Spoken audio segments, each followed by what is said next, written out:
Hi hello ಪ್ರೀತಿಯ ವೀಕ್ಷಕರ, ನೀವೊಂದ್ಸತಿ ಯೋಚನೆ ಮಾಡಿ, ನಿಮ್ಮ ಬಾಡಿಯಲ್ಲಿರುವ ಆತ್ಮ ನಿಮ್ಮ ಪೇರೆಂಟ್ಸ್ ಬಾಡಿ ಒಳಗಡೆ ಹೋಗುತ್ತೆ, ನಿಮ್ಮ ಪೇರೆಂಟ್ಸ್ ಬಾಡಿ ಒಳಗಡೆ ಇರೋ ಆತ್ಮ ನಿಮ್ಮ ಬಾಡಿ ಒಳಗಡೆಗೆ ಬರುತ್ತೆ. ಆವಾಗ ನೀವು ಏನೆಲ್ಲ ತೊಂದರೆಗಳನ್ನ ಫೇಸ್ ಮಾಡ್ತೀರಾ ಅಂದ್ರೆ, ಫಿಸಿಕಲ್ ಆಗಿ ನೋಡೋದಕ್ಕೇನೋ ನೀವು ಪೇರೆಂಟ್ಸ್ ರೂಪದಲ್ಲಿ ಇರ್ತೀರಾ, ಆದ್ರೆ ಆ ಬಾಡಿಯಲ್ಲಿರೋ ಆತ್ಮ ಮಾತ್ರ ನಿಮ್ದು. ನೀವು ಅವರ ಸಿಚುವೇಶನ್ಸ್ ನ ಹೇಗೆಲ್ಲ ಫೇಸ್ ಮಾಡ್ತೀರಾ. ಈ ಮೂವಿಯಲ್ಲಿ ಅವರ ಆತ್ಮಗಳು ಯಾಕೆ ಬಾಡೀಸ್ ನ ಬದಲಾವಣೆ ಮಾಡ್ಕೊಂಡ್ವು, ಏನೆಲ್ಲ ಸಿಚುವೇಶನ್ಸ್ ನ ಅವರು ಫೇಸ್ ಮಾಡಿದ್ರು ಅಂತ ತುಂಬಾ ಅದ್ಭುತವಾಗಿ ತೋರಿಸಿದ್ದಾರೆ. ಮೂವಿ ಹೆಸರು ಫ್ಯಾಮಿಲಿ ಸ್ವಿಚ್ ಅಂತ 2023ರಲ್ಲಿ ರಿಲೀಸ್ ಆಗಿರೋದು ಕಾಮಿಡಿ ಫ್ಯಾಂಟಸಿ ಮೂವಿ. ಇನ್ನ ಯಾಕೆ ತಡ ಮಾಡೋದು, ಮೂವಿನ ಸ್ಟಾರ್ಟ್ ಮಾಡೋಣ.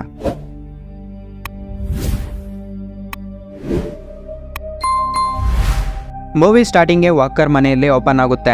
ಬಿಲ್ ಹಾಗೆ ಜೆಸ್ಸಿ ಇವರು ಗಂಡ ಹೆಂಡತಿರು. ಹಾಗೆ ಇವ್ರಿಗೆ 3 ಮಕ್ಳು ಇರ್ತಾರೆ. ಈ ಹುಡುಗಿ ಹೆಸರು ಸಿಸಿ, ಹಾಗೆ ಇವನ ಹೆಸರು ಮೈಕ್ ಅಂತ. ಹಾಗೆ ಇವ್ರಿಗೆ ಒಂದು ಚಿಕ್ಕ ಬೇಬಿ ಇರುತ್ತೆ. ಇವಾಗ ಇನ್ನ ಕ್ರಿಸ್ಮಸ್ 3 ದಿನದಲ್ಲೇ ಸ್ಟಾರ್ಟ್ ಆಗುತ್ತೆ. ಅದಕ್ಕೆ ಅವ್ರ ಅಮ್ಮ ಅಪ್ಪ ಇತ್ಕೊಂಡು ಮಕ್ಕಳ ಜೊತೆ ಆಟ ಆಡ್ಬೇಕು ಅಂತ ಕ್ರಿಸ್ಮಸ್ ಡ್ರೆಸ್ ನ ಹಾಕೊಂಡು ಡ್ಯಾನ್ಸ್ ಆಡೋಣ ಬನ್ನಿ ಅಂತ ಮಕ್ಕಳನ್ನ ಕರೀತಾರೆ. ಆದ್ರೆ ಇವರ ಮಕ್ಕಳು ಈಗಿನ ಜನರೇಷನ್ ಅಲ್ಲ, ಬೆಳೆದ್ಬಿಟ್ಟವ್ರೆ. ಅದಕ್ಕೆ ಫೋನುಗಳಲ್ಲಿ ಗೇಮ್ಸ್ ಆಡ್ಕೊಂಡು ನಾವ್ ಇವಾಗ ಡ್ಯಾನ್ಸ್ ಆಡೋದಕ್ಕೆ ಬರ್ಬೇಕಾ, ಇವಾಗ ಹೋಗು ಮಾಮ್, ನಮ್ಗೆ ಮೂಡೇ ಇಲ್ಲ ಆಟ ಆಡೋದಕ್ಕೆ ಅಂತ ಹೇಳ್ತಾರೆ. ತಂದೆ ತಾಯಿಗೆ ಮಕ್ಕಳ ಜೊತೆ ಟೈಮ್ ಸ್ಪೆಂಡ್ ಮಾಡ್ಬೇಕು ಅಂತ ಆಸೆ ಇರುತ್ತೆ. ಆದ್ರೆ ಇವ್ರು ಮಾತ್ರ ಫೋನುಗಳಲ್ಲಿ ಬ್ಯುಸಿ ಆಗಿರ್ತಾರೆ. ಬಾಧೆ ಪಟ್ಕೊಂಡು ಅವತ್ತು ರಾತ್ರಿ ಮಲಗ್ತಾರೆ. ಬೆಳಗ್ಗೆ ಆಗುತ್ತೆ, ಮಕ್ಕಳು ಇವಾಗ ಸ್ಕೂಲ್ಗೆ ಹೋಗೋ ಟೈಮು. ಆವಾಗ ಅವ್ರಮ್ಮ ಹೇಳ್ತಾರೆ, ಇವತ್ತು ಪ್ಲಾನೆಟೇರಿಯಂ ಐತೆ, ಅಂದ್ರೆ ಆಕಾಶದಲ್ಲಿ 5 ಗ್ರಹಗಳು ಒಂದೇ ಲೈನ್ ಅಲ್ಲಿ ಬರ್ತವೆ, ಅದನ್ನ ನೋಡೋದಕ್ಕೆ ನಾವು ಇವತ್ತು ರಾತ್ರಿಗೆ ಹೋಗ್ತಿದ್ವಿ ಮ್ಯೂಸಿಯಂಗೆ ಅಂತ ಹೇಳಿ ಆವಾಗ ಸ್ಕೂಲ್ಸ್ಗೆ ಕಳಿಸ್ತಾರೆ. ಸಿಸಿ ಹಾಗೆ ಮೈಕ್ ಇಬ್ರು ಸೇರಿ ಕಾಲೇಜ್ಗೆ ಹೋಗ್ತಾರೆ. ಸಿಸಿ ಮಾತ್ರ ಅವರ ಫ್ರೆಂಡ್ ಜೊತೆ ಜಾಲಿಯಾಗಿ ಆಟ ಆಡ್ಕೊಂಡಿರ್ತಾಳೆ. ಆದ್ರೆ ನಮ್ಮ ಮೈಕ್ ಮಾತ್ರ ಅವನು ಲೈಕ್ ಎನ್ ಇಂಟ್ರೋವರ್ಟ್ ಪರ್ಸನ್, ಯಾರ ಹತ್ರನೂ ಜಾಸ್ತಿ ಮಾತಾಡಲ್ಲ, ಎಲ್ಲರಿಗೂ ಭಯ ಬೀಳ್ತಿರ್ತಾನೆ. ಆ ಕಾಲೇಜಲ್ಲಿ ಒಂದು ರ್ಯಾಗಿಂಗ್ ಗ್ಯಾಂಗ್ ಇರುತ್ತೆ. ಅದಕ್ಕೆ ಭಯ ಬಿದ್ದು ಅವನು ಡೈರೆಕ್ಟ್ ಆಗಿ ಹೋಗ್ದಿರಾ, ಅವ್ರ ಕಣ್ಣಕ್ ಬೀಳ್ದಿರಾ ತಪ್ಪಿಸ್ಕೊಂಡು ಹೋಗ್ತಾ ಇರೋ ದೃಶ್ಯಗಳನ್ನ ನೀವೇ ನೋಡ್ಬೋದು. ಮೈಕ್ಗೆ ಹರಿಯಾಣ ಅನ್ನೋ ಹುಡುಗಿ ಅಂದ್ರೆ ತುಂಬಾನೇ ಇಷ್ಟ. ಅವರಿಬ್ರು ಮೊದ್ಲಿಂದಾನು ಫ್ರೆಂಡ್ಸೇ. ಬಟ್ ಇವನು ಆ ಹುಡುಗಿ ಹತ್ರ ಮಾತಾಡ್ಬೇಕಂದ್ರೇನೆ ಭಯ ಬೀಳ್ತಿದ್ದ. ಇನ್ನ ಇವರಪ್ಪ ಆಗಿರುವ ಬಿಲ್ ಬಗ್ಗೆ ಬಂದ್ರೆ, ಬಿಲ್ಗೆ ಯಾವಾಗ್ಲಿಂದನೂ ಮ್ಯೂಸಿಷಿಯನ್ ಆಗ್ಬೇಕಂತ ಆಸೆ ಇರುತ್ತೆ. ಅವನು ಮ್ಯೂಸಿಕ್ ಮೇಲೆ ಜಾಸ್ತಿ ಗ್ರಿಪ್ ಇರುತ್ತೆ. ಅದಕ್ಕೆ ಅವನು ಒಂದು ಬ್ಯಾಂಡ್ ಅನ್ನ ರೆಡಿ ಮಾಡ್ಕೊಂಡಿರ್ತಾನೆ. ಹಾಗೆ ಸ್ವಲ್ಪ ಸ್ಟೂಡೆಂಟ್ಸ್ಗೆ ಮ್ಯೂಸಿಕ್ ನ ಕಳಿಸ್ತಿರ್ತಾನೆ. ಸ್ಟೂಡೆಂಟ್ಸ್ ಹತ್ರ ಕೂತ್ಕೊಂಡು ಅವನು ಮ್ಯೂಸಿಕ್ ಪ್ರಾಕ್ಟೀಸ್ ಮಾಡ್ತಿರೋವಾಗ ಬಿಲ್ ನ ಫ್ರೆಂಡ್ಸ್ ಬರ್ತಾರೆ ಅಲ್ಲಿಗೆ. ಯಾಕ್ರೋ ನೀವೇನ್ ಮಾಡ್ತಾ ಇದೀರಾ ಇಲ್ಲಿ ಅಂತ ಕೇಳಿದಾಗ ಅವರ ಫ್ರೆಂಡ್ಸ್ ಮೊದಲು ಕಂಗ್ರಾಚುಲೇಷನ್ಸ್ ಹೇಳಿ, ಇನ್ನ 2 days ಅಲ್ಲೇ ಕಾನ್ಸರ್ಟ್ ಆಯ್ತಲ್ಲ ಮ್ಯೂಸಿಕ್ದು, ಆ ಒಂದು ಶೋ ಅಲ್ಲಿ ನೀನು ಪಾರ್ಟಿಸಿಪೇಟ್ ಮಾಡೋದಕ್ಕೆ ನಿನ್ಗೆ ಆಫರ್ ಬಂದೈತೆ ಅಂತ ಹೇಳ್ತಾರೆ. ಅದನ್ನ ಕೇಳಿ ಬಿಲ್ಲು ಹಾಗೆ ಅವರ ಫ್ರೆಂಡ್ಸು ತುಂಬಾ ಖುಷಿ ಪಡ್ತಾರೆ. ಯಾಕಂದ್ರೆ ಬಿಲ್ಲು ಮೊದ್ಲಿಂದನೂ ಅವನು ಒಂದು ಶೋ ಅಲ್ಲಿ ಪಾರ್ಟಿಸಿಪೇಟ್ ಮಾಡಬೇಕು ಅಂತ ತುಂಬಾನೇ ಆಸೆ ಇರುತ್ತೆ. ಇನ್ನ ಇವರ ತಾಯಿ ವಿಷಯಕ್ಕೆ ಬಂದ್ರೆ, ಒಂದು ಪ್ರೈವೇಟ್ ಕಂಪನಿಯಲ್ಲಿ ವರ್ಕ್ ಮಾಡ್ತಿರ್ತಾಳೆ ಇಂಟೀರಿಯರ್ ಡಿಸೈನಿಂಗ್ ಮ್ಯಾನೇಜರ್ ಆಗಿ. ಇವರ ತಾಯಿ ಒಂದು ಟೀಮ್ ನೇ ಮೈಂಟೈನ್ ಮಾಡ್ತಿರ್ತಾಳೆ. ಹಾಗೆ ಇನ್ನ 1 day ಅಲ್ಲಿ ಕ್ಲೈಂಟ್ಸ್ ಇಲ್ಲಿಗೆ ಬರ್ತಾರೆ. ಆ ಕ್ಲೈಂಟ್ಸ್ ಹತ್ರ ಇವರ ನ್ಯೂ ಪ್ರಾಜೆಕ್ಟ್ ಏನಾದ್ರು ಎಕ್ಸ್ಪ್ಲೈನ್ ಮಾಡಿ ಆ ಒಂದು ಕಾಂಟ್ರಾಕ್ಟ್ ಅಪ್ರೂವಲ್ ಆಗೋಂಗೆ ನೋಡ್ಕೊಂಡ್ರೆ, ಜೆಸ್ಸಿ ನೆಕ್ಸ್ಟ್ ಲೆವೆಲ್ಗೆ ಹೋಗ್ತಾಳೆ. ಮ್ಯಾನೇಜರ್ ಇಂದ ಆ ಕಂಪನಿ ಪಾರ್ಟ್ನರ್ ಆಗಿ ವರ್ಕ್ ಮಾಡೋದಕ್ಕೆ ಹೋಗ್ತಾಳೆ, ಈ ಪ್ರಾಜೆಕ್ಟ್ ಏನಾದ್ರು ಅಪ್ರೂವಲ್ ಆದ್ರೆ. ಅವತ್ತು ಈವ್ನಿಂಗ್ ಆಗುತ್ತೆ. ಸಿಸಿಗೆ ಮಾತ್ರ ಫುಟ್ಬಾಲ್ ಪ್ಲೇಯರ್ ಆಗಿ ಇಂಟರ್ನ್ಯಾಷನಲ್ ಲೆವೆಲ್ ಅಲ್ಲಿ ಗೇಮ್ ಆಡ್ಬೇಕಂತ ಆಸೆ ಇರುತ್ತೆ. ಅವರ ಕೋಚನು ಸಹ ಈ ಹುಡುಗಿ ಗೇಮ್ ನ ನೋಡ್ಬಿಟ್ಟು, ನಿನ್ನ ಹತ್ರ ಟ್ಯಾಲೆಂಟು ಸೂಪರ್ ಆಗೈತೆ, ನೀನು ಇಂಟರ್ನ್ಯಾಷನಲ್ ಲೆವೆಲ್ ಅಲ್ಲಿ ಗ್ಯಾರಂಟಿ ಆಡ್ತೀಯ ಅಂತ ಹೇಳ್ತಿರ್ತಾಳೆ. ಆ ಹುಡುಗಿನ ಮೆಚ್ಕೊಂತಾಳೆ. ಯಾಕಂದ್ರೆ ನಾನು ಇಂಟರ್ನ್ಯಾಷನಲ್ ಲೆವೆಲ್ ಅಲ್ಲಿ ಆಡೋದಕ್ಕೆ ಆಗ್ಲಿಲ್ಲ, ನನ್ನ ಬದಲಾಗಿ ನೀನು ಹೋಗ್ತಾ ಇದೀಯ ಅಂದ್ರೆ ನನಗೆ ತುಂಬಾನೇ ಸಂತೋಷ ಆಗ್ತಿದೆ ಅಂತ ಹೇಳ್ತಾಳೆ. ಹಾಗೆ ಇನ್ನೊಂದು ವಿಷಯ, ನೀನು ನಾಳೆ ಆಡ್ತಾ ಇರೋ ಟ್ರಯಲ್ ಮ್ಯಾಚ್ ಅಲ್ಲಿ ನ್ಯಾಷನಲ್ಸ್ ಇಂದ ಸೆಲೆಕ್ಟರ್ಸ್ ಬರ್ತಿದ್ದಾರೆ. ಅದ್ರಲ್ಲಿ ಏನಾದ್ರು ನಿನ್ನ ಗೇಮ್ ಶೋ ಏನಾದ್ರು ಚೆನ್ನಾಗಿದ್ರೆ ನೀನು ಇಂಟರ್ನ್ಯಾಷನಲ್ ಲೆವೆಲ್ ಅಲ್ಲಿ ಆಡೋದಕ್ಕೆ ಒಂದು ಅವಕಾಶ ಸಿಗುತ್ತೆ ಅಂತ ಹೇಳ್ತಾಳೆ. ಸಿಸಿ ಗೇಮ್ ಆಡ್ತಾ ಇರೋ ಗ್ರೌಂಡ್ ಒಳಗಡೆಗೆ ಅವರ ಪೇರೆಂಟ್ಸ್ ಅಲ್ಲಿಗೆ ಬಂದಿರ್ತಾರೆ. ಯಾಕಂದ್ರೆ ಇವತ್ತು ರಾತ್ರಿಗೆ ಒಂದು ಮ್ಯೂಸಿಯಂಗೆ ಹೋಗ್ಬೇಕು ಅಂತ ಹೇಳಿದ್ರಲ್ಲ, ಅದಕ್ಕೆ ಫ್ಯಾಮಿಲಿ ಎಲ್ಲಾನು ಅಲ್ಲಿಗೆ ಬಂದಿರ್ತಾರೆ. ಹಾಗೆ ಸಿಸಿನ ಕರ್ಕೊಂಡು ಒಂದು ಮ್ಯೂಸಿಯಂ ಹತ್ರಕ್ಕೆ ಬರ್ತಾರೆ. ಆ ಮ್ಯೂಸಿಯಂ ಹತ್ರ ಒಂದು ಮುದುಕಿ ಮಾತ್ರ ಇವರ ಫ್ಯಾಮಿಲಿನ ನೋಡ್ಬಿಟ್ಟು, ನಿಮ್ಮ ಫ್ಯಾಮಿಲಿ ಕ್ರಿಸ್ಮಸ್ ಹತ್ತಿರದಲ್ಲಿ ಇರೋದ್ರಿಂದ ಒಂದು ಅದ್ಭುತವಾದ ದೃಶ್ಯನ ನೋಡುತ್ತೆ ಅಂತ ಹೇಳುತ್ತೆ. ಆದ್ರೆ ಅವ್ರ ಅಮ್ಮ ಇತ್ಕೊಂಡು ಈ ಮುದುಕಿ ಎಲ್ಲರಿಗೂ ಹೀಗೆ ಹೇಳ್ತಾಳೆ, ನೀವು ಇದನ್ನ ತಲೆಗೆ ಹಾಕೋಬೇಡಿ ಅಂತ ಹೇಳಿ ಮ್ಯೂಸಿಯಂ ಒಳಗಡೆಗೆ ಎಂಟ್ರಿ ಕೊಡ್ತಾರೆ. ತಾಯಿ ಹಾಗೆ ಮಗಳು ಏನಾದ್ರೂ ತಗೊಂಡ್ ಬರ್ತೀವಿ ತಿನ್ನೋದಕ್ಕೆ ಅಂತ ಹೇಳಿ ಒಂದು ಸೈಡ್ಗೆ ಹೋಗ್ತಾರೆ. ಆವಾಗ ಸಿಸಿ ಅವ್ರ ಅಮ್ಮಗೆ ಹೇಳ್ತಾಳೆ, ನಾಳೆ ನಡೀತಾ ಇರೋ ಟ್ರಯಲ್ ಮ್ಯಾಚ್ ಅಲ್ಲಿ ನಾನೇನಾದ್ರೂ ಸೆಲೆಕ್ಷನ್ ಆದ್ರೆ ನಾನು ಇಂಟರ್ನ್ಯಾಷನಲ್ ಲೆವೆಲ್ ಅಲ್ಲಿ ಗೇಮ್ ಆಡೋದಕ್ಕೆ ಹೋಗ್ಬೋದು. ಹಾಗೆ ನಾನು ನೆಕ್ಸ್ಟ್ ಇಯರ್ ಮನೆ ಬಿಟ್ಟು ಹೋಗ್ಬೇಕಾಗುತ್ತೆ ಮಾಮ್ ಅಂತ ಹೇಳ್ತಾಳೆ. ಆವಾಗ ಅವ್ರ ಅಮ್ಮಗೆ, ಯಾರಾದ್ರೂ ಮಗಳು ಮನೆ ಬಿಟ್ಟು ಹೋಗ್ತಾಳೆ ಅಂದ್ರೆ ತುಂಬಾ ಬಾಧೆ ಆಗುತ್ತಲ್ವಾ, ಅದಕ್ಕೆ ನಿನ್ನ ಕಾಲೇಜ್ ಏನಾಗುತ್ತೆ, ನೀನು ನಮ್ಮನ್ನೆಲ್ಲ ಬಿಟ್ಟು ಹೊರಟೋಗ್ಬಿಡ್ತೀಯ ಅಂತ ಬಾಧೆ ಪಡ್ತಿರ್ತಾಳೆ. ಆದ್ರೆ ಸಿಸಿಗೆ ಮಾತ್ರ ಇಂಟರ್ನ್ಯಾಷನಲ್ ಲೆವೆಲ್ ಅಲ್ಲಿ ಗೇಮ್ ಆಡ್ಬೇಕಂತ ತುಂಬಾನೇ ಆಸೆ ಇರುತ್ತೆ. ಸಿಸಿ ಒಂದ್ ಮಾತು ಹೇಳ್ತಾಳೆ, ನನ್ನ ಒಂದು ಸಿಚುವೇಶನ್ ಅಲ್ಲಿ ನೀನು ಇದ್ದಿದ್ರೆ ಚೆನ್ನಾಗಿರೋದು, ಯಾಕಂದ್ರೆ ನೀನು ನಿನ್ನ ಹಾಗೆ ಇರಬೇಕು ಅಂತ ನೋಡ್ತಾ ಇದೀಯಮ್ಮ. ಆದ್ರೆ ನನಗೆ ಗೇಮ್ ಅಂದ್ರೆ ತುಂಬಾನೇ ಇಷ್ಟ.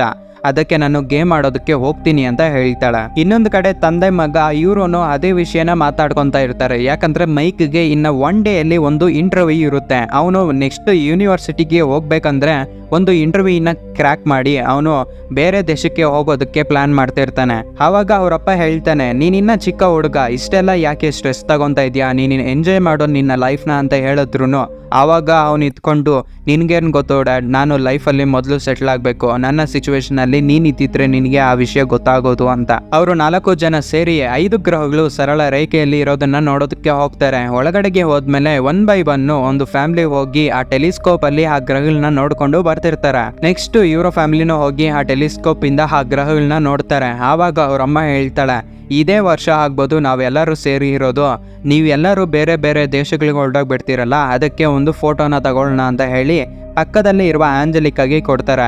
ನಮ್ಮ ಫ್ಯಾಮಿಲಿನ ಒಂದು ಫೋಟೋ ತೆಗೀರಿ ಅಂತ. ಆವಾಗ ಆಂಜಲಿಕಾ ಎಲ್ಲರನ್ನೂ ಲೈನಲ್ಲಿ ಹಿಕ್ಕಿ ನಿಮ್ಮ ಆಸೆ ಏನಾಯ್ತೋ ಅದು ಈಡೇರಿಸಲಿ ಅಂತ ಒಂದು ಕ್ಲಿಕ್ ಮಾಡ್ತಾಳೆ. ಆವಾಗ ಈ ಗ್ರಹಗಳೆಲ್ಲ ಒಂದಾಗಿ ಒಂದು ದೊಡ್ಡ ಫ್ಲಾಶ್ ಅನ್ನೋದು ಬರುತ್ತೆ. ಇವರ ಬಾಡೀಸಲ್ಲೇ ಒಂದು ಶಾರ್ಕ್ ಸರ್ಕ್ಯೂಟ್ ಆದಂಗೆ ಎಲ್ಲರೂ ಕೆಳಗಡೆಗೆ ಬಿದ್ದೋಗ್ಬಿಡ್ತಾರೆ. ಅವರು ನೋಡೋದಕ್ಕೆ ಬಂದಿರ್ತಾರಲ್ಲ ಒಂದು ಟೆಲಿಸ್ಕೋಪು, ಅದನ್ನು ಕೆಳಗಡೆಗೆ ಬಿದ್ದೋಗ್ಬಿಟ್ಟು ಅದರಲ್ಲಿರುವ ಒಂದು ಲೆನ್ಸ್ ಮಾತ್ರ ಸೈಡ್ಗೆ ಹೊರಡೋಗ್ಬಿಡುತ್ತೆ. ತಾಯಿ ಮಗು ಇಬ್ರು ಕೆಳಗಡೆಗೆ ಬಿದ್ದೋಗಿರೋದ್ರಿಂದ ಏನೂ ಆಗ್ಲಿಲ್ಲ ಅಂತ ನೋಡ್ಕೊಂಡು ಮನೆಗೆ ರಿಟರ್ನ್ ಆಗಿ ಅವತ್ತು ರಾತ್ರಿ ಮಲಗ್ತಾರೆ. ನಮ್ಗೆ ಆವಾಗ ಏನೋ ಅದ್ಭುತ ನಡ್ದಂಗೆ ಲೈಟ್ಗಳೆಲ್ಲ ಆನ್ ಅಂಡ್ ಆಫ್ ಆಗ್ತಿರ್ತವೆ. ಅವತ್ತು ರಾತ್ರಿ ಮನೆಗೆ ಬಂದು ಅವ್ರವ್ರ ರೂಮ್ಗಳಲ್ಲಿ ಸಪ್ರೇಟ್ ಆಗಿ ಮಲಗ್ತಾರೆ. ಆದ್ರೆ ಬೆಳಗ್ಗೆ ಆಗಿದ್ದೆ ಸಿ ಬಾಡಿಯಲ್ಲಿ ಜೆಸ್ಸಿ ಆತ್ಮ ಹೊರಡೋಗ್ಬಿರುತ್ತೆ. ಜೆಸ್ಸಿ ಆತ್ಮ ಸಿ ಬಾಡಿಗೆ ಬಂದಿರುತ್ತೆ. ಹಾಗೆ ನಮ್ಮ ಮೈಕ್ ಬಾಡಿ ಒಳಗಡೆ ಇರೋ ಆತ್ಮ ಬಿಲ್ ಬಾಡಿಗೆ ಹೊರಡೋಗ್ಬಿಡುತ್ತೆ. ಬಿಲ್ ಬಾಡಿಯಲ್ಲಿರೋ ಆತ್ಮ ಮೈಕ್ ಬಾಡಿ ಒಳಗಡೆಗೆ ಬಂದಿರುತ್ತೆ. ಅವರೆಲ್ಲರೂ ನೋಡಿ ಶಾಕ್ ಆಗ್ತಾರೆ. ತಾಯಿ ಅನ್ನೋರ್ನ ಮಗ ಅನ್ಕೊಂಡು, ಮಗ ಅನ್ನೋರ್ನ ತಾಯಿ ಅನ್ಕೊಂಡು ಅವರೇ ಸ್ವಲ್ಪ ಕನ್ಫ್ಯೂಷನ್ ಅಲ್ಲಿ ಇರ್ತಾರೆ. ಹಾಗೆ ಇನ್ನೊಂದು ವಿಷಯ, ಇವರ ಒಂದು ಬೇಬಿ ಇರುತ್ತಲ್ಲ, ಆ ಬೇಬಿ ಆತ್ಮ ನಾಯಿ ಒಳಗಡೆ ಹೋಗಿರುತ್ತೆ. ಆ ನಾಯಿ ಆತ್ಮ ಬೇಬಿ ಬಾಡಿ ಒಳಗಡೆಗೆ ಬಂದಿರುತ್ತೆ. ಇವಾಗಿಂದ ಸ್ಟೋರಿ ಸ್ವಲ್ಪ ಕ್ರಿಟಿಕಲ್ ಆಗಿ ಹೋಗುತ್ತೆ. ಯಾಕಂದ್ರೆ ಆತ್ಮಗಳು ಬೇರೆ ಬೇರೆ ಆಗೋಗ್ಬಿಟ್ಟಿರ್ತವೆ, ಅವರ ಸಿಚುವೇಶನ್ಸ್ ಅನ್ನೋದು ಬೇರೆ ಆಗ್ಬಿಟ್ಟಿರುತ್ತೆ. ಎಲ್ಲರೂ ಗೂಗಲ್ ಅಲ್ಲಿ ಸರ್ಚ್ ಮಾಡ್ತಾರೆ ಇಂಥ ಇನ್ಸಿಡೆಂಟ್ಸ್ ಯಾವಾಗಾದ್ರೂ ನೋಡಿದ್ದೀರಾ ಅಂತ. ಇವಾಗಿಂದ ನೀವು ಸ್ವಲ್ಪ ಕನ್ಫ್ಯೂಸ್ ಆಗಬೇಡಿ. ಸಿ ಅಂತ ಕರೆದ್ರೆ ಅವ್ರ ಅಮ್ಮನ ಕರೆದಂಗೆ, ಜೆಸ್ಸಿ ಅಂತ ಕರೆದ್ರೆ ಅವರ ಮಗಳನ್ನ ಕರೆದಾಗೆ. ಹೀಗೆ ಅವರ ಬಾಡೀಸ್ ಎಕ್ಸ್ಚೇಂಜ್ ಆಗೋಗ್ಬಿಟ್ಟಿರ್ತವೆ. ಫೋಟೋದಲ್ಲಿ ನೋಡಿದಿರಲ್ಲ ಅವರ ಆತ್ಮಗಳು ಯಾರಿಗೆ ಎಕ್ಸ್ಚೇಂಜ್ ಆಗಿದೆ ಅಂತ. ಅವಾಗ ಅವ್ರ ಅಮ್ಮಗೆ ಡೌಟ್ ಬರುತ್ತೆ, ಓ ನೀನು ಹೇಳ್ದಲ್ಲ ರಾತ್ರಿ ನನ್ನ ಸಿಚುವೇಶನ್ ಅಲ್ಲಿ ನೀನ್ ಇದ್ದಿದ್ರೆ ನನ್ನ ಬಾಧೆಗೆ ಗೊತ್ತಾಗೋದು ಅಂತ, ಅದಕ್ಕೆ ಹೀಗೆ ಆಗಿರ್ಬೇಕು, ಈ ಅಲೈನ್ಮೆಂಟ್ ಇಂದ ಹೀಗೆ ಆಗಿರ್ಬೇಕು, ನಾವು ಮತ್ತೆ ಹೋಗಿ ಅದನ್ನ ನೋಡೋಣ, ಇನ್ನ 5 days ಇರುತ್ತಲ್ವಾ ಅಲೈನ್ಮೆಂಟ್ ಅಂತ ಅವ್ರ ಅಮ್ಮ ಹೇಳ್ತಾಳೆ. ಹೀಗೆ ಇವರು ಬಾಡಿಯಲ್ಲಿ ಆತ್ಮಗಳು ಎಕ್ಸ್ಚೇಂಜ್ ಆಗೋಗ್ಬಿಟ್ಟಿದಾವ ಅಂತ ಡೀಪ್ ಡಿಸ್ಕಷನ್ ಅಲ್ಲಿ ಇರ್ತಾರೆ. ಆದ್ರೆ ಇನ್ನೊಂದು ಕಡೆ ಬೇಬಿ ಆತ್ಮ ಬಂದ್ಬಿಟ್ಟು ನಾಯಿ ಒಳಗಡೆ ಹೋಗಿರುತ್ತಲ್ಲ, ಅದಕ್ಕೆ ಕಾಲುಗಳೆಲ್ಲ ಬಂದ್ಬಿಟ್ಟಂಗೆ ತಿಳ್ಕೊಂಡು ಏನ್ ಜೋರಾಗಿ ಎಗರ್ಕೊಂಡು ಬೀದಿಗೆ ಬಂದ್ಬಿಟ್ಟಿರುತ್ತೆ. ಇವರೆಲ್ಲರೂ ಮಗುನ ಹಿಡ್ಕೋಬೇಕು ಅಂತ ನಾಯಿನ ಹಿಡ್ಕೊಳ್ಳೋದಕ್ಕೆ ಹೋಗ್ತಾರೆ. ಅದೇ ಟೈಮ್ಗೆ ಪಕ್ಕದ ಮನೆ ಅಂಕಲ್ ಬಂದು ಆ ನಾಯಿನ ಹಿಡ್ಕೊಂಡು, ನಿಮ್ಮ ನಾಯಿಗೆ ಹೇಗೆ ಡಿಸಿಪ್ಲಿನ್ ಇಂದ ಇರಬೇಕು ಅಂತ ಗೊತ್ತಿಲ್ಲ, ನನ್ನ ಹತ್ರಕ್ಕೆ ಕಳಿಸ್ತಾರೆ, ನಾನು ಟ್ರೈನಿಂಗ್ ಕೊಡ್ತೀನಿ ಹೇಗೆ ಡಿಸಿಪ್ಲಿನ್ ಇಂದ ಇರೋದು ಅಂತ ಹೇಳ್ತಾನೆ. ಅವ್ರ ಅಮ್ಮ ಅಲ್ಲಿಗೆ ಬಂದ್ಬಿಟ್ಟು, ಅಮ್ಮ ನನ್ನ 3ನೇ ಮಗು ಎಲ್ಲಿಗೆ ಓಡೋಗ್ತಾ ಇದೆಯಾ ಅಮ್ಮ, ನನ್ನ 3ನೇ ಮಗು ಅಂತ ಕೈಗೆ ಕಿತ್ಕೊಂತ ಇರ್ತಾಳೆ. ಅದೇ ಟೈಮ್ಗೆ ಕವರ್ ಮಾಡೋ ಸಿಚುವೇಶನ್ ನೋಡ್ಬೇಕು. ಯಾಕಂದ್ರೆ ಅವ್ರಮ್ಮ ಬಂದ್ಬಿಟ್ಟು ನನ್ನ 3ನೇ ಮಗು ಅಂತ ಹೇಳ್ತಿರ್ತಾಳೆ, ಆದ್ರೆ ಅಲ್ಲಿರೋದು ಮಾತ್ರ ನಾಯಿ. ಅವರ ಮಗುನ ಹಿಡ್ಕೊಂಡು ಮನೆಗೆ ರಿಟರ್ನ್ ಆಗ್ತಾರೆ. ಆಕ್ಚುಲಿ ನೋಡ್ಬೇಕಂದ್ರೆ ಮಕ್ಕಳು ಇವಾಗ ಕಾಲೇಜಿಗೆ ಹೋಗೋ ಟೈಮು, ಅವ್ರ ಅಮ್ಮ ಕಂಪನಿಗೆ ಹೋಗೋ ಟೈಮು, ಕಂಪಲ್ಸರಿ ಹೋಗ್ಬೇಕಾಗುತ್ತೆ. ಯಾಕಂದ್ರೆ ಸಿಗೆ ಕಾಲೇಜಲ್ಲಿ ಒಂದು ಟೆಸ್ಟ್ ಮ್ಯಾಚ್ ಇರುತ್ತೆ, ಅದರಲ್ಲಿ ಪಾರ್ಟಿಸಿಪೇಟ್ ಮಾಡಿದ್ರೆ ಮಾತ್ರನೇ ಇಂಟರ್ನ್ಯಾಷನಲ್ ಲೆವೆಲ್ ಅಲ್ಲಿ ಆಡೋದಕ್ಕೆ ಅವಕಾಶ ಸಿಗುತ್ತೆ. ಅವ್ರ ಅಮ್ಮ ಇವಾಗ ಒಂದು ಮೀಟಿಂಗ್ಗೆ ಅಟೆಂಡ್ ಆಗ್ಲೇಬೇಕು. ಯಾಕಂದ್ರೆ ಕ್ಲೈಂಟ್ ಅಲ್ಲಿಗೆ ಬರ್ತಾರೆ, ಅವರ ಪ್ರಾಜೆಕ್ಟ್ ನ ಎಕ್ಸ್ಪ್ಲೇನ್ ಮಾಡಬೇಕು. ಎಕ್ಸ್ಪ್ಲೇನ್ ಮಾಡ್ಲಿಲ್ಲ ಅಂದ್ರೆ ಅವ್ರಮ್ಮ ಪಾರ್ಟ್ನರ್ ಆಗೋ ಒಂದು ಚಾನ್ಸಸ್ ಮಿಸ್ ಆಗ್ತಾಳ. ಇನ್ನೊಂದು ಕಡೆ ಮೈಕ್ಗೆ ಒಂದು ಯೂನಿವರ್ಸಿಟಿ ಸೆಲೆಕ್ಷನ್ ಇರುತ್ತೆ. ಆ ಸೆಲೆಕ್ಷನ್ಗೆ ಹೋಗ್ಲಿಲ್ಲ ಅಂದ್ರೆ ಅವನು ಬೇರೆ ದೇಶಕ್ಕೆ ಹೋಗಿ ಅವನ ವಿದ್ಯಾಭ್ಯಾಸವನ್ನ ಕಂಟಿನ್ಯೂ ಮಾಡೋದಕ್ಕೂ ಆಗೋದಿಲ್ಲ. ಇವೆಲ್ಲ ನಡಿಬೇಕಂದ್ರೆ ಮೊದಲು ಅವರ ಬಾಡೀಸ್ ಅಲ್ಲಿರೋ ಆತ್ಮಗಳು ಎಕ್ಸ್ಚೇಂಜ್ ಆಗಬೇಕು. ಅದಕ್ಕೆ ಮ್ಯೂಸಿಯಂಗೆ ಹೋಗಿ ಟೆಲಿಸ್ಕೋಪ್ ಅಲ್ಲಿ ಮತ್ತೆ ನೋಡೋಣ, ಮತ್ತೆ ನಮ್ಮ ಬಾಡಿ ಒಳಗಡೆ ಆತ್ಮಗಳು ಬರ್ತವೆ ಅಂತ ಡಿಸೈಡ್ ಆಗಿ ಆಚೆಗಡೆ ಬರ್ತಾರೆ, ಅಲ್ಲಿಗೆ ಹೋಗೋಣ ಅಂತ. ಆದ್ರೆ ಮ್ಯೂಸಿಯಂಗೆ ಹೋಗ್ಬೇಕಂದ್ರೆ ಇವರು ನಡ್ಕೊಂಡು ಹೋಗೋದಕ್ಕಾಗಲ್ಲಲ್ವಾ, ಸ್ವಲ್ಪ ದೂರ ಇರುತ್ತೆ. ಅದಕ್ಕೆ ಕಾರಲ್ಲಿ ಹೋಗೋಣ ಅಂತ ಅವರಪ್ಪ ಕಾರ್ನ ತೆಗಿಯೋದಕ್ಕೆ ಬರ್ತಾನೆ. ಅವರಪ್ಪ ಆತ್ಮ ಬಂದ್ಬಿಟ್ಟು ಅವರ ಮಗನ ಬಾಡಿಯಲ್ಲಿ ಇರೋದ್ರಿಂದ ಅವರಮ್ಮ ಹೇಳ್ತಾರೆ, ನೀನು ಚಿಕ್ಕ ಹುಡುಗನ ಇದೆಯಾ ನೋಡೋದಕ್ಕೆ, ಪೊಲೀಸ್ ಅವ್ರು ನೋಡಿದ್ರೆ ಮತ್ತೆ ಜೈಲಿಗೆ ಹಾಕ್ತಾರೆ, ಇವ್ಯಾವುದು ತಂಟೆಗಳು ಬೇಡ, ಅಂತೇಳ್ಬಿಟ್ಟು ಎಲ್ಲರೂ ಸ್ಕೇಟಿಂಗ್ಸ್ನೇ ಎತ್ಕೊಂತಾರೆ. ಸ್ವಲ್ಪ ಕಷ್ಟ ಪಟ್ಕೊಂಡು ಮ್ಯೂಸಿಯಂ ಹತ್ರಕ್ಕೆ ಬರ್ತಾರೆ. ಆದ್ರೆ ಅಲ್ಲಿ ಮ್ಯಾನೇಜ್ಮೆಂಟ್ ಅವರು ಆ ಟೆಲಿಸ್ಕೋಪ್ನ ಹಾವಾಗೆ ರೆಡಿ ಮಾಡ್ತಿರ್ತಾರೆ. ಯಾಕಂದ್ರೆ ಇವರು ಬೀಳೋವಾಗ ಟೆಲಿಸ್ಕೋಪ್ನು ಅದ್ರ ಜೊತೆಗೆ ಬೀಳ್ಸ್ಬಿಟ್ಟಿರ್ತಾರೆ. ಅದಕ್ಕೆ ಅವರು ಮ್ಯಾನೇಜ್ಮೆಂಟ್ ಅವರು ರೆಡಿ ಮಾಡ್ತಿರೋವಾಗ ಈ ಫ್ಯಾಮಿಲಿ ಬಂದು ಕೇಳುತ್ತೆ ಇನ್ನು ಎಷ್ಟು ದಿನ ರೆಡಿ ಆಗುತ್ತೆ ಅಂತ. ಆ ಮ್ಯಾನೇಜ್ಮೆಂಟ್ ಅಲ್ಲಿ ಒಬ್ಬ ಮಾತ್ರ ಹೇಳ್ತಾನೆ ಇನ್ನು ಆಲ್ಮೋಸ್ಟ್ 1 ವಾರ ಆಗ್ಬೋದು ಅಂತ. ಆದರೆ ಇವರು ಸ್ವಲ್ಪ ರಿಕ್ವೆಸ್ಟ್ ಮಾಡ್ಕೊತಾರೆ, ನಾವು ಸ್ವಲ್ಪ ಬೇಗ ನೋಡಬೇಕು, ಆ ಅಲೈನ್ಮೆಂಟ್ನ ನಾವು ನೋಡಲೇಬೇಕು, ಅದಕ್ಕೆ 1 ಡೇಯಲ್ಲಿ ಆಗುತ್ತಾ ಅಂತ ಜಾಸ್ತಿ ಕೇಳ್ಕೊತಾನೆ. ಅದಕ್ಕೆ ಲಂಚ ಕೊಡೋದಕ್ಕೂ ಸಿದ್ಧ ಆಗ್ತಾನೆ. ಆದರೆ ಅವ್ನು ಇತ್ಕೊಂಡು ಲಂಚ ಏನು ಬೇಡ, ನಾವು ಟ್ರೈ ಮಾಡ್ತೀವಿ, ಆದಷ್ಟು ಊಟ ತಿಂಡಿ ಎಲ್ಲ ಬಿಟ್ಟು ಕೆಲಸ ಮಾಡಿ ಇವತ್ತು ರಾತ್ರಿಗೆ ಇದನ್ನ ಫಿನಿಶ್ ಮಾಡ್ತೀವಿ ಅಂತ ಹೇಳ್ತಾರೆ. ಆವಾಗ ಇವರು ಇವಾಗ ಕಾಲೇಜ್ಗೆ ಹೋಗೋ ಟೈಮು. ಅದಕ್ಕೆ ಮನೆಗೆ ಬಂದು ಮನೆಯಲ್ಲಿರೋ ಮಗುನ ಅಲ್ಲೇ ಬಿಟ್ಟು ಹೋಗೋಕ್ಕಾಗಲ್ವಲ್ಲ, ಅದಕ್ಕೆ ಪಕ್ಕದ ಮನೆ ಅಂಕಲ್ಗೆ ಆ ಮಗುನ ಕೊಡ್ತಾರೆ. ಆವಾಗ ನಿಮಗೆ ಮಗುನ ನೋಡ್ಕೊಳ್ಳೋದಕ್ಕೆ ಚೆನ್ನಾಗಿ ಬರುತ್ತಲ್ವ ಅಂತ ಕೇಳಿದಾಗ ಆವಾಗ ಪಕ್ಕದ ಮನೆ ಅಂಕಲ್ ಹೇಳ್ತಾನೆ ನಾನು ಸೂಪರಾಗಿ ನೋಡ್ಕೊತೀನಿ ಅಂತ. ಆದರೆ ಅವನಿಗೇನು ಗೊತ್ತು ಮಗುದಲ್ಲಿರೋ ಆತ್ಮ ಬಂದು ನಾಯಿದಲ್ಲೈತೆ, ನಾಯಿದಲ್ಲಿರೋ ಬಂದು ಮಗುದಲ್ಲೈತೆ ಅಂತ. ಇವಾಗ ಫಸ್ಟ್ ಅವ್ರಮ್ಮ ಕಂಪನಿ ಹತ್ರಕ್ಕೆ ಹೋಗ್ತಾರೆ. ಆದರೆ ಅವರಮ್ಮ ಬಾಡಿಯಲ್ಲಿರೋ ಆತ್ಮ ಬಂದ್ಬಿಟ್ಟು ಸಿಸಿಗೆ ಅಷ್ಟೊಂದು ನಾಲೆಜ್ ಇರಲ್ಲ ಈ ಪ್ರಾಜೆಕ್ಟ್ ಎಕ್ಸ್ಪ್ಲನೇಷನ್ ಬಗ್ಗೆ, ಇಂಟೀರಿಯರ್ ಡಿಸೈನಿಂಗ್ ಬಗ್ಗೆ.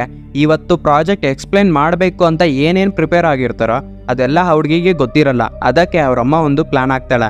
ವಾಶ್ರೂಮಲ್ಲಿ ಕೂತ್ಕೊಂಡು ಥಿಂಕ್ ಮಾಡ್ತಿರೋವಾಗ ಅವರಮ್ಮಗೆ ಒಂದು ಐಡಿಯಾ ಬರುತ್ತೆ, ಪೇಪರ್ಸ್ ಮೇಲೆ ಬರ್ಕೊಟ್ಬಿಟ್ರೆ ಏನು ಮಾತಾಡಬೇಕು ಅಂತ ನೋಡ್ಕೊಂಡು ಓದಿದ್ ಬಿಡ್ತಾಳಲ್ಲ ಅಂತ.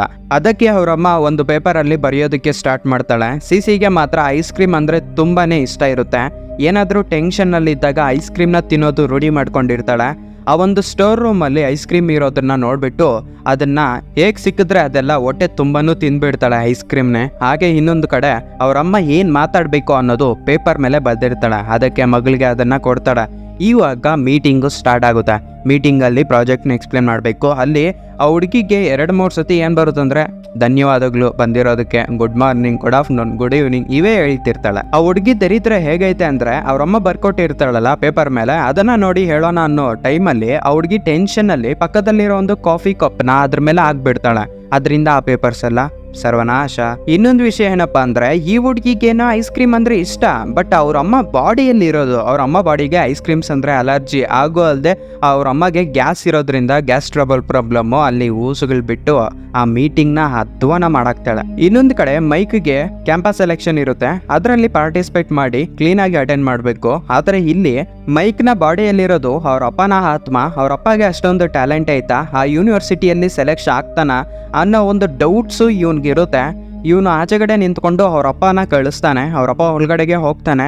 ಅದೇನು ಮಾತಾಡ್ತಾನೆ ಅಂದರೆ ಇಲ್ಲಿ ನಮ್ಮ ಹಾಗೆ ಯೂನಿವರ್ಸಿಟಿಯಲ್ಲೇ ಯಾವುದಾದ್ರೂ ಒಂದು ಪರ್ಟಿಕ್ಯುಲರ್ ಸಬ್ಜೆಕ್ಟ್ ಮೇಲೆ ಇರೋದಿಲ್ಲ, ಅವ್ರಿಗೆ ಇಷ್ಟವಾದ ನಾಲೆಜ್ ಮೇಲೆ ಒಂದು ಕ್ಯಾಂಪಸ್ ಸೆಲೆಕ್ಷನ್ ಅನ್ನೋದು ನಡೆಯುತ್ತೆ. ಅವ್ರ ಅಪ್ಪಗೆ ಮ್ಯೂಸಿಕ್ ಮೇಲೆ ನೆಕ್ಸ್ಟ್ ಲೆವೆಲಲ್ಲಿ ಕಾನ್ಫಿಡೆನ್ಸ್ ಇರುತ್ತೆ.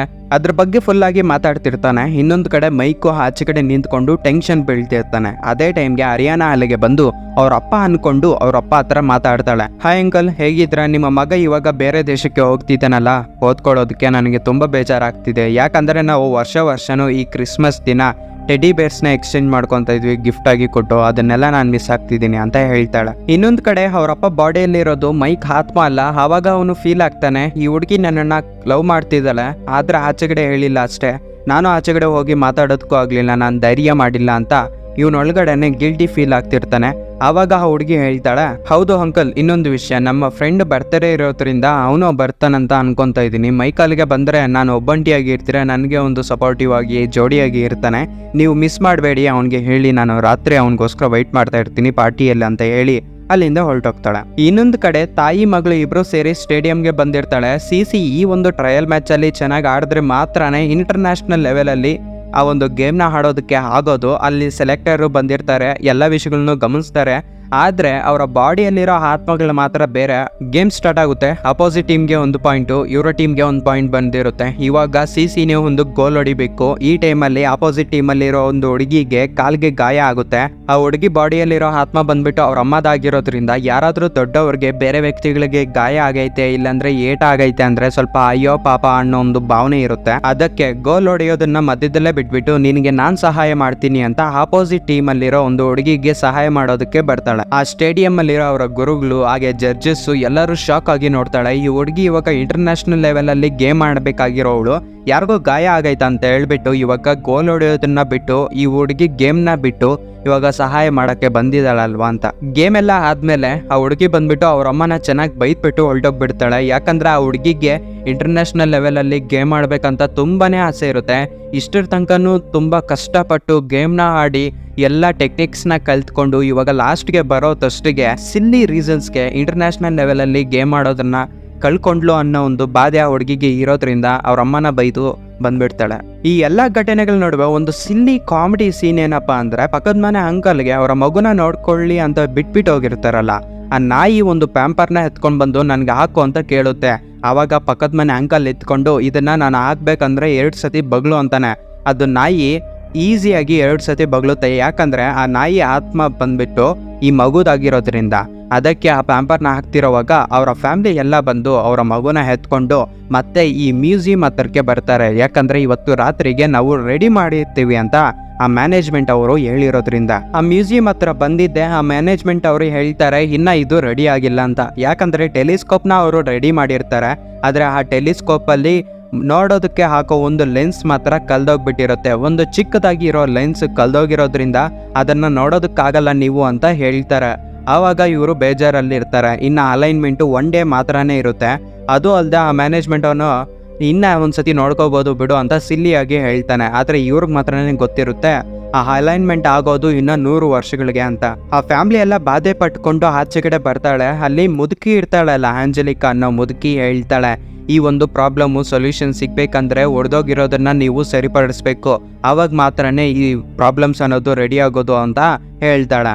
ಆದರೆ ಆ ಫ್ಯಾಮಿಲಿ ಎಲ್ಲ ಸೇರಿಕೊಂಡು ನಾವು ಎಷ್ಟು ದೊಡ್ಡ ಪ್ರಾಬ್ಲಮಲ್ಲಿ ಇದೆಯೋ ನಿನಗೆ ಗೊತ್ತಾ, ಆ ಒಂದು ಟೆಲಿಸ್ಕೋಪಲ್ಲಿರೋ ಒಂದು ಲೆನ್ಸ್ ಮಾತ್ರ ಕಲ್ದೋಗ್ಬಿಟ್ಟಿದೆಯಂತೆ, ಅದಕ್ಕೆ ಅದನ್ನು ನೋಡೋದಕ್ಕೆ ನಮ್ಮ ಕೈಲಾಗಲಿಲ್ಲ ಅಂತ ಹೇಳೋವಾಗ ಇವಾಗ ಮೈಕ್ಗೆ ಒಂದು ಐಡಿಯಾ ಬರುತ್ತೆ.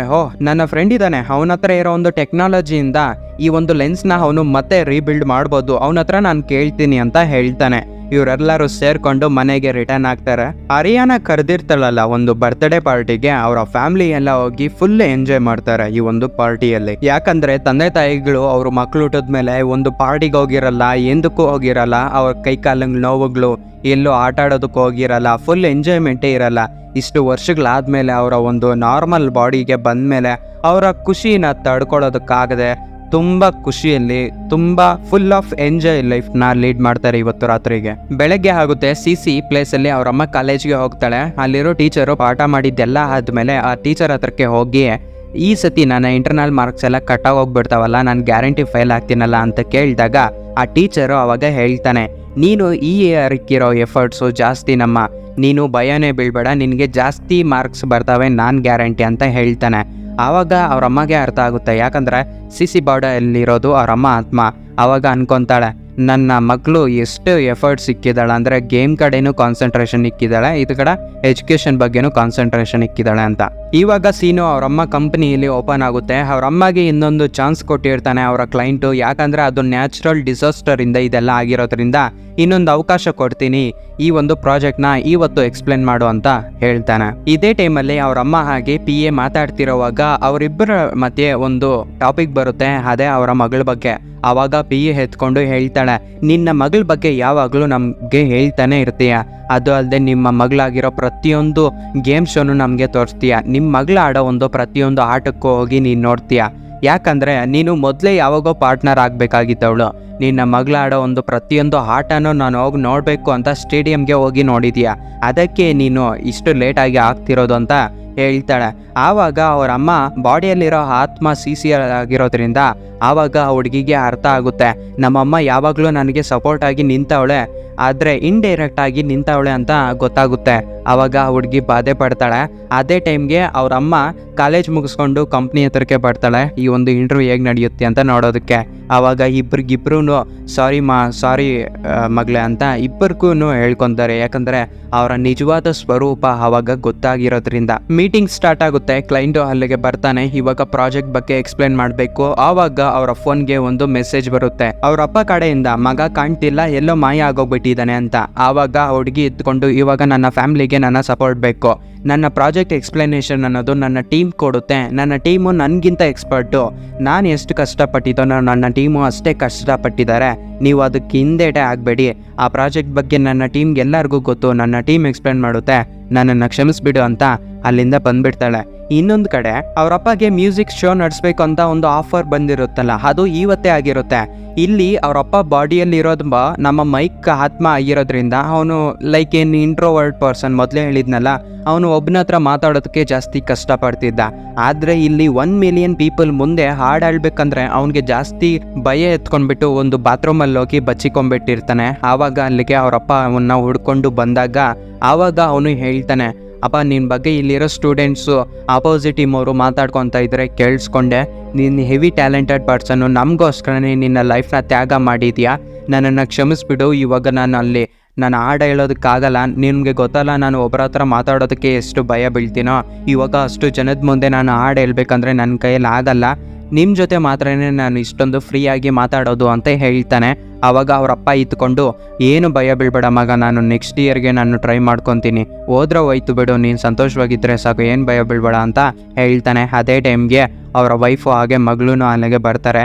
ಎಲ್ಲರೂ ಸೇರಿಕೊಂಡು ಹೋದ್ರೆ ಹೋಯ್ತು, ನಾವು ಏನೇ ಸಿಚುವೇಶನ್ ಬಂದ್ರೂ ನಾವು ಒಟ್ಟಾಗಿ ಇದ್ದು ಅದನ್ನು ಫೇಸ್ ಮಾಡೋಣ ಅಂತ ಎಲ್ಲರೂ ಸ್ಟ್ರಾಂಗ್ ಆಗ್ತಾರೆ. ಆವಾಗ ಅವರ ಮಗಗೆ ಒಂದು ಐಡಿಯಾ ಬರುತ್ತೆ, ನೀವೆಲ್ಲರೂ ಇದ್ದರೆ ನಾನು ಅದನ್ನು ಈಸಿಯಾಗಿ ಫೇಸ್ ಮಾಡ್ತೀನಿ, ಯಾಕಂದರೆ ನನ್ನ ಫ್ಯಾಮ್ಲಿನೇ ನನಗೆ ಸ್ಟ್ರಾಂಗು ಅಂತ ಹೇಳಿ ಆವಾಗ ಫ್ಯಾಮ್ಲಿ ಫುಲ್ಲು ಆ ಸ್ಟೇಜ್ ಮೇಲೆ ಪರ್ಫಾರ್ಮ್ ಮಾಡೋದಕ್ಕೆ ಸಿದ್ಧ ಆಗ್ತಾರೆ. ಸ್ಟೇಜ್ ಮೇಲೆ ಹೋಗಿ ನಿಂತ್ಕೊತಾರೆ. ಸ್ಟಾರ್ಟಿಂಗ್ ಸ್ಟ್ರಬಲ್ ಬಂದ್ರೂ ಅವರ ಫ್ಯಾಮಿಲಿ ಸಪೋರ್ಟ್ ಇರೋದ್ರಿಂದ ಶೋ ಎಲ್ಲ ಈಸಿಯಾಗಿ ನೋಡ್ದಾಗ ಬರುತ್ತೆ. ಅಲ್ಲಿರೋ ಜನರೆಲ್ಲರೂ ತುಂಬ ಖುಷಿಯಿಂದ ಎಂಜಾಯ್ ಮಾಡ್ತಾರೆ. ಎಲ್ಲ ಖುಷಿಯಿಂದ ಮುಗಿತಾ ಇರೋ ಒಂದು ಸಮಯದಲ್ಲಿ ಅವರಮ್ಮ ಕಂಪ್ನಿಯಿಂದ ಅವರ ಟೀಮು ಹಾಗೆ ಕ್ಲೈಂಟ್ ಅಲ್ಲಿಗೆ ಬಂದು, ನಿಮ್ಮ ಒಂದು ಪ್ರಾಜೆಕ್ಟು ನನಗೆ ತುಂಬ ಇಷ್ಟ ಆಯಿತು, ನೀವು ಚೆನ್ನಾಗಿ ವರ್ಕ್ ಮಾಡಿದ್ದೀರಾ, ಹಾಗೆ ನಿಮ್ಮ ಟೀಮಿಂದನೇ ಈ ಪ್ರಾಜೆಕ್ಟು ಗೆಲ್ಲೋದಕ್ಕೆ ಆಗಿದ್ದು, ಹಾಗೆ ನೀವು ಇವಾಗ ಪಾರ್ಟ್ನರ್ ಆಗಿ ವರ್ಕ್ ಮಾಡ್ಬೋದು ಈ ಕಂಪನಿಯಲ್ಲೇ ಅಂತ ಆ ಹುಡುಗಿಗೆ ಪ್ರಮೋಷನ್ ಅನ್ನೋದು ಬರುತ್ತೆ ಅವರ ಅಮ್ಮಗೆ. ಇನ್ನೊಂದು ಕಡೆ ಈ 5 ಗ್ರಹಗಳು ಇವತ್ತೊಂದು ದಿನ ಮಾತ್ರನೇ ಅಲೈನ್ಮೆಂಟ್ ಅಲ್ಲಿ ಇರ್ತವೆ. ಮತ್ತೆ ಹೊರಟೋದ್ರೆ ಇನ್ನು 100 ವರ್ಷಗಳು ಬರೋದಕ್ಕೆ ಆಗಲ್ಲ. ಅದೇ ಟೈಮ್ಗೆ ಅವರ ಫ್ರೆಂಡಿಗೆ ಹೇಳಿರ್ತಾನಲ್ಲ ಲೆನ್ಸ್ನ ತಯಾರು ಮಾಡಿಕೊಡು ಅಂತ, ಅವರ ಫ್ರೆಂಡು ಅಲ್ಲಿಗೆ ಬಂದು ಆ ಲೆನ್ಸ್ನ ಕೊಡ್ತಾನೆ. ಎಲ್ಲರೂ ಸಿದ್ಧ ಆಗಿ ಎದ್ದು ಬಿದ್ದು ಒಂದು ಕಾರ್ನ ಸರ್ವನಾಶ ಮಾಡಿಕೊಂಡು ಮ್ಯೂಸಿಯಂ ಹತ್ರಕ್ಕೆ ಬಂದು ಆ ಟೆಲಿಸ್ಕೋಪಲ್ಲಿ ಆ ಲೆನ್ಸ್ನ ಇಕ್ಕಿ ಅವರೆಲ್ಲರೂ ನೋಡ್ತಾರೆ. ಆದರೆ ಇವರ ಬಾಡಿಗಳನ್ನೋದು ಎಕ್ಸ್ಚೇಂಜ್ ಆಗಲ್ಲ. ಮತ್ತೆ ಬಾಧೆಯಿಂದ ಆಚೆಗಡೆ ಬರ್ತಾರೆ. ಅಲ್ಲಿ ಏಂಜಲಿಕಾ ಅನ್ನೋ ಮುದುಕಿ ಅಲ್ಲೇ ಇರ್ತಾರೆ. ಇವ್ರಿಗೆ ಮನೆಗೆ ಹೋಗೋದಕ್ಕೆ ಲಿಫ್ಟ್ ಕೊಟ್ಟು ಮನೆ ಹತ್ರ ಬಂದು ಇಳಿಸ್ತಾಳೆ. ಆವಾಗ ಸಿಸಿ ಅವ್ರ ಅಮ್ಮ ಬಾಡಿಯಲ್ಲಿ ಇರ್ತಾಳಲ್ಲ, ಆವಾಗ ಆ ಹುಡುಗಿ ಹೇಳ್ತಾಳೆ, ನಾವು ಲೆನ್ಸ್ನ ತಗೊಂಡು ಬಂದು ಆ ಟೆಲಿಸ್ಕೋಪಲ್ಲಿ ಇಕ್ಕಿದ್ವಿ, ಆದರೆ ಅದು ವರ್ಕ್ ಆಗಲಿಲ್ಲ ಅಂತ. ಆವಾಗ ಆ ಮುದುಕಿ ಹೇಳ್ತಾಳೆ, ನಾನು ಹೇಳಿದ್ದು ಟೆಲಿಸ್ಕೋಪ್ನ ರೆಡಿ ಮಾಡು ಅಂತಲ್ಲ, ನಿಮ್ಮ ಪರಿಶುದ್ಧ ಆತ್ಮ ಕರೆಕ್ಟ್ ಆಗಿ ಇರಬೇಕು, ಅದನ್ನ ರೆಡಿ ಮಾಡು ಅಂತ ಹೇಳಿದ್ದು ಸಿಸಿ ಅಂತ ಹೇಳ್ತಾಳೆ. ಇವಾಗ ಆ ಹುಡುಗಿ ಶಾಕ್ ಆಗ್ತಾಳೆ. ಅವ್ರಮ್ಮ ಬಾಡಿಯಲ್ಲಿರೋದು ಸಿಸಿ ಅಂತ ಈ ಮುದುಕಿಗೆ ಹೇಗೆ ಗೊತ್ತು ಅಂತ. ಆದ್ರೆ ಅವರಿರೋ ಬಾಧೆಯಲ್ಲಿ ಅದನ್ನ ಯಾವುದು ತಲೆಗೆ ಹಾಕೊಂಡಿರ ಮನೆ ಒಳಗಡೆ ಹೋಗಿ ಆ ಫ್ಯಾಮಿಲಿ ಎಲ್ಲ ಅವಾಗ ಡಿಸೈಡ್ ಆಗುತ್ತೆ, ನಮ್ಮ ಫ್ಯಾಮಿಲಿಗೆ ಯಾವುದೇ ತೊಂದರೆ ಬಂದ್ರೂ ಎಲ್ಲರೂ ಸೇರಿ ಅದನ್ನ ಫೇಸ್ ಮಾಡೋಣ ಅಂತ ಹೇಳ್ಕೊಂಡು ಎಲ್ಲರೂ ಸೋಫಾ ಮೇಲೆ ನಿದ್ದೆ ಹೋಗ್ತಾರೆ. ಬೆಳಗ್ಗೆ ಆಗಿದೆ, ಅವರ ಬಾಡಿಗಳನ್ನೋದು ಎಕ್ಸ್ಚೇಂಜ್ ಆಗೋಗ್ಬಿಟ್ಟಿರುತ್ತೆ. ಎಲ್ಲರಿಗೂ ಖುಷಿನೂ ಖುಷಿ. ತಂದೆನ ತಂದೆ ಅಂತ ಕರಿಬೋದು, ತಾಯಿನ ತಾಯಿ ಅಂತ ಕರಿಬೋದು, ತಮ್ಮನ ತಮ್ಮ ಅಂತ ಕರಿಬೋದು ಅಂತ ಎಲ್ಲರೂ ಖುಷಿಯಿಂದ ಇರೋವಾಗ ಆವತ್ತೇ ಕ್ರಿಸ್ಮಸ್ ಡೇ ಆಗಿರುತ್ತೆ. ಕ್ರಿಸ್ಮಸ್ ಡೇ ಆಗಿರೋದ್ರಿಂದ ಆಚೆಗಡೆ ಮಂಜು ಬೀಳೋದಕ್ಕೆ ಸ್ಟಾರ್ಟ್ ಆಗುತ್ತೆ. ಎಲ್ಲರೂ ಖುಷಿಯಿಂದ ಡ್ಯಾನ್ಸ್ ಮಾಡ್ತಿರುವಾಗ ಮನೆ ಆಚೆಗಡೆ ಹರಿಯಾಣ ಬರ್ತಾಳೆ. ಮೈಕ್ ಆಚೆಗಡೆ ಹೋಗಿ ಆ ಹುಡುಗಿ ಹತ್ರ ಮಾತಾಡ್ತಿರುವಾಗ ಆ ಹುಡುಗಿ ಇವನಿಗೆ ಒಂದು ಟೆಡ್ಡಿ ಬೇರು ಗಿಫ್ಟ್ ಆಗಿ ತಗೊಂಡು ಬಂದಿರ್ತಾಳೆ. ಯಾಕಂದ್ರೆ ಇವರು ಪ್ರತಿ ವರ್ಷನೂ ಒಂದು ಗಿಫ್ಟ್ನ ಎಕ್ಸ್ಚೇಂಜ್ ಮಾಡ್ಕೊತಾ ಇರ್ತಾರೆ. ಆವಾಗ ಆ ಹುಡುಗಿ ಹೇಳ್ತಾಳೆ, ನಾನು ನಿನ್ನ ಜಾಸ್ತಿನೇ ಮಿಸ್ ಮಾಡ್ತೀನಿ, ಯಾಕಂದರೆ ನೀನು ಬೇರೆ ಯೂನಿವರ್ಸಿಟಿಗೆ ಹೋಗೋದಕ್ಕೆ ಸಿದ್ಧ ಆಗಿದೆಯಲ್ಲ ಅಂತ.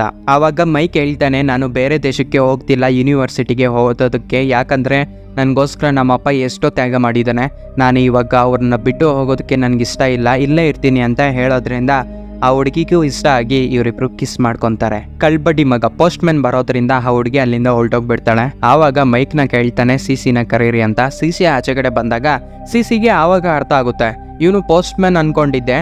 ಸಿಸಿ ಆವಾಗ ಹೇಳ್ತಾಳೆ, ಇಂಟರ್ನ್ಯಾಷನಲ್ ಇಂದ ಸೆಲೆಕ್ಟರ್ಸ್ಗೋಸ್ಕರ ಬಂದಿರ್ತಾನಲ್ಲ, ಅದರಲ್ಲಿ ಇವನು ಒಬ್ಬನು ಅಂತ.